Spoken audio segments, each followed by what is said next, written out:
Okay, we're working on the base, our chair base for a roller chair. And I'm just finishing up the back side with oil. And you can see how the wood is, the color of the wood when it's dry with no oil on it.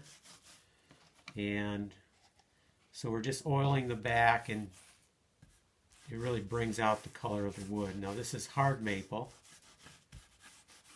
I'm guessing it was cut in the Adirondacks because I did see some bird's eye in it, which I think that's what that's mainly known for, but maybe it didn't. It's from 1920, so we're not really sure. So the back side is really just to give us some protection. Now what we did on the ends, if you look here, we pre-drilled this edge, and then we pre-drilled and then put screws all the way along the edge on both sides. And to hold everything in place while we were working on it, we clamped it down on our tabletop with some pipe clamps over there. That worked really well. We were able to tighten up one side and make sure they're both the same. So I'm going to flip this over. And I could put some boards down, but I'm not really too worried about protecting our table. It could use some more oil on it anyways. So here's the top side. Now this side has a good coating on it.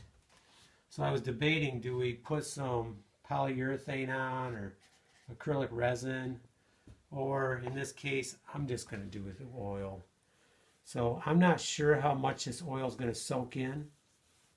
It may not soak in much at all, which means tomorrow morning we need to come out and wipe it off really good. However, in the past I have done some things that did have coatings on from that time period. They were some pieces for our stairs, and they soaked in nice. So one coat really topped it off really nice. So we're going to find out what this looks like in the morning. I'm not going to put a heavy coat on. I'm kind of rubbing it in pretty good, but you can see how it's bringing out the luster.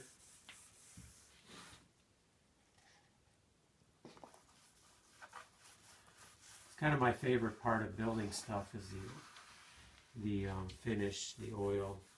It gives life to the wood and really brings out the colors. I do like oils a lot, but in some situations you really want a harder finish. The flooring, of course. It's kind of an in-between thing. It's kind of flooring, but yet it's really just a topper for over top of rug, so my chair rolls nice. So we'll finish this up, and it should be beautiful come tomorrow. We'll probably give it a couple days to dry, and when we're done, we're going to throw this rag in the stove, so we don't have to worry about any fires. Okay, so that's where we're at on this. Almost done. Looking great.